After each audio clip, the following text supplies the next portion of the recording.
Ladies and gentlemen, something serious happened after Africa's biggest football final. Decisions were actually made behind closed doors, and their impact now stretches far beyond the pitch.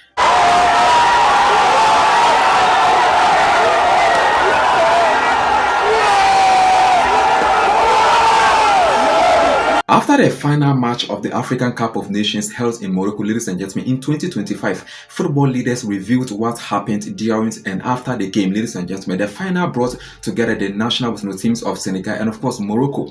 The match ended with strong emotions on and off the field, ladies and gentlemen. Soon after, the Confederation of African Football, ladies and gentlemen, known as CAF, began a formal review of the event linked to the final. This review focused on the behavior that took place, ladies and gentlemen, during the match and in its immediate surroundings. CAF later released an official statement explaining its decisions. The review was actually done by the organization's disciplinary board. This body looks at match report, referee notes, and of course other official records, ladies and gentlemen. After this process, CAF said that both national football bodies involved, along with some players and officials, broke part of the CAF disciplinary code. Okay, ladies and gentlemen, these rules are actually meant to protect fair play and of course good conduct in the football competitions. The board said the action seen during the final did not actually meet these standards or rules. The final took place in Morocco, ladies and gentlemen, and marked the end of the tournament because it was actually the last match. It drew wide attention from fans across Africa and beyond.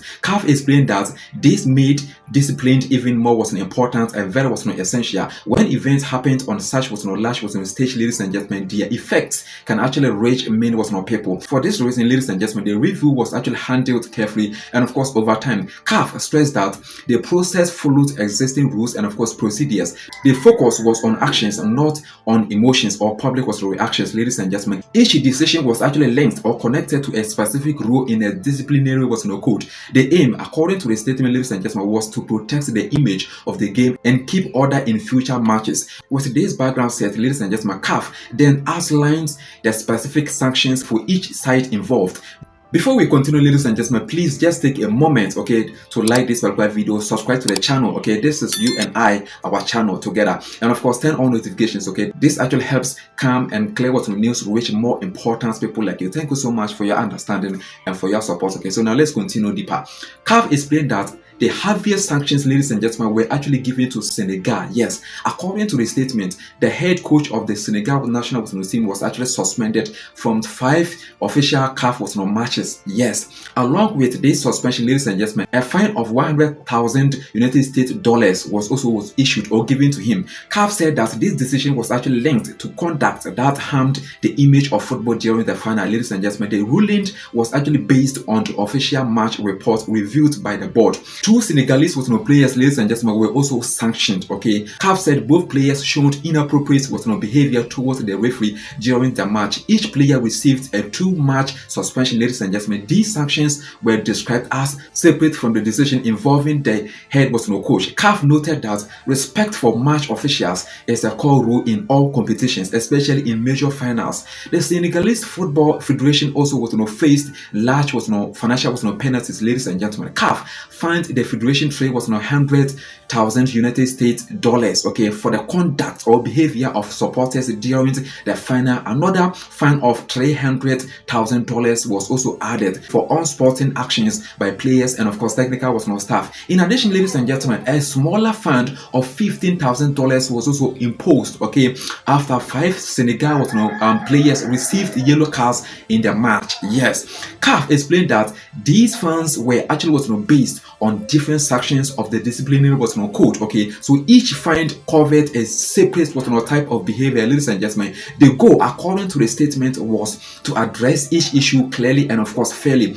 These decisions, ladies and gentlemen, showed how CAF actually handled actions by teams, staff, and of course supporters as part of one connected event. Attention then turned to the sanctions involving Morocco. Morocco also received several sanctions following the review, ladies and gentlemen. CAF said these sanctions were linked or connected to actions by players, officials, and of course match operations during the final.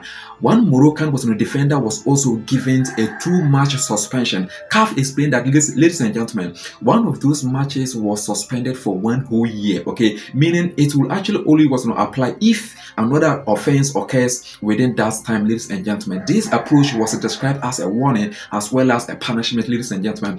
Another Moroccan player received a stronger penalty, ladies and gentlemen. CAF suspended this midfielder for 3 matches and fined him 100,000 United States dollars. Yes, this is a huge sum of money that can definitely change my life. The reason given was unsupporting behavior during the final. As with other decisions, ladies and gentlemen, CAF linked this ruling directly to 8 disciplinary rules. The Royal Moroccan Football Federation was also fined. Okay, CAF issued a $200,000 fee related to the conduct or behavior of stadium box attendants. Another fine of $100,000 followed after players and technical staff were found to have entered the video review area and of course interfered with the referee's work. CAF said this area must remain clear to protect fair decisions during matches, ladies and gentlemen. An additional fine of $15,000 was also imposed after reports showed that some supporters used laser devices during the final. Ladies and gentlemen, CAF noted that such actions can actually affect player safety and of course match control. Alongside these sanctions, ladies and gentlemen, CAF also reviewed a former protest filed by the Moroccan Federation against Senegal. The protest claimed that tournament rules had been broken. After review, the disciplinary board rejected the protest in full, ladies and gentlemen, stating that the claims were not supported by the evidence presented. With all reviews completed, ladies and gentlemen, CAF confirmed 8th final position.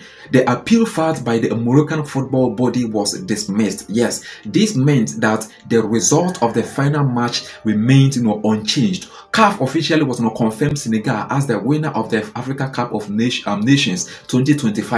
The organization said these decisions followed a full and careful process. Looking ahead, ladies and gentlemen, CAF explained that these rulings serve as guidance for future tournaments. Discipline, respect, and of course, order remain key values for the game across the continent. By applying fines and of course suspensions, CAF aims to remind teams, officials, and of course supporters of their responsibilities or duties during the major event.